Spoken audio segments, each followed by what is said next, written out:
This is Michael with Inspection Engineering, and today I've got Marc Bauer, owner of Bilz, out of Ohio, Buckeye fan. And Bucks. Yes, and Bucks.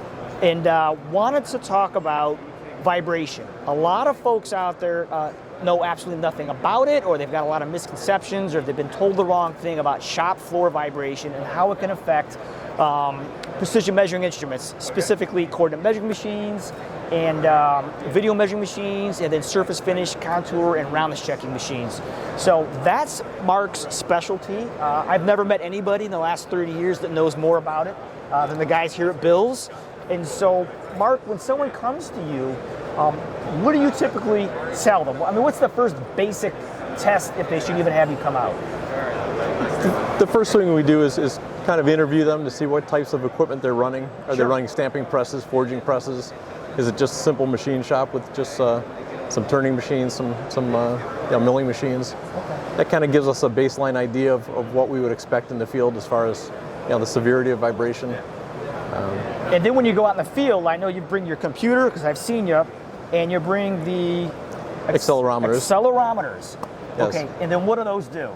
So the first step is really to evaluate the site, and we do that by bringing out 3 accelerometers, measure the vertical, 2 horizontal directions, and that takes the acceleration that's in the floor and quantifies it, so we can compare that to the limit curves that are provided by the machine manufacturers.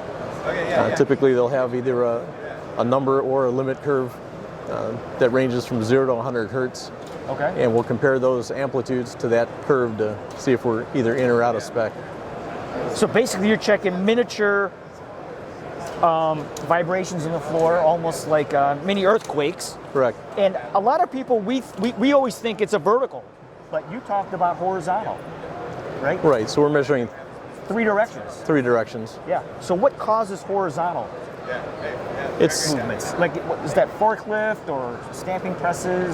basically nearby railroad tracks. any shock or vibration in a facility is going to create vibration in all 3 directions. All 3. Okay. Vertical is in a shop floor, if it's slab on grade, vertical is primarily the highest level you'll see. Okay. Horizontals will be a little bit less. If you're going into upper floors, some manufacturing companies like to put equipment on floors with basements underneath. Or we discourage that. Yeah. If you do that, then the horizontals could become more prominent. Okay. So second floor of a building, more worried about horizontals. Yeah. Cool. Okay. And then once you've identified a solution, you talked about each manufacturer of a CMM or whatever has a curve. You can overlay your curve on their curve and then come up with a solution. What are some of the Bilz solutions that you offer? Yeah, typical solution for high-end metrology equipment would be an air spring system. So we would, machines pretty much standard would come with rubber pad material as a standard offering for isolation. We would retrofit that, remove that, install an air spring system, and that would allow the granite to float on top of the air springs, like an air ride suspension. Sure. And we could take the performance of the air spring and take a look at the vibration measurements and see if that's going to reduce it to get under the limit curve. Threshold. Great. And you have some other products too, right? You kind of have some non-air spring product, just bolt-on legs, feet type solutions? Yeah, so we do machine leveling and vibration isolation, and a combination of those 2. And so I also just learned that you make tables, like the one that's in front of us here. Correct. So for somebody with a smaller instrument, maybe a laser micrometer or a surface finish tester or a roundness checker, you can deliver a table. Right. Complete table. If you have the granite, we can just supply everything below the granite, and you can utilize your own granite. If not, we can provide the tabletop. But the important thing is, if you do have a tabletop piece of equipment, you need it on a rigid base. So if you just put it on a shop table or lab table that's not very stiff, then no amount of isolation underneath that is going to help. Yeah, you get the lateral movement issues. Right. You got to start with a nice solid frame. We do fully welded construction in structural steel tubing to make it a super rigid frame. Very nice. Very nice.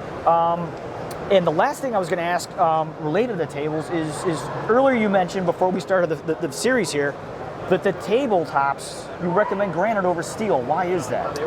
Yeah, granite has some natural damping properties We like it for the mass, the stiffness, and the internal damping. If you take steel and you tap on it, it'll ring.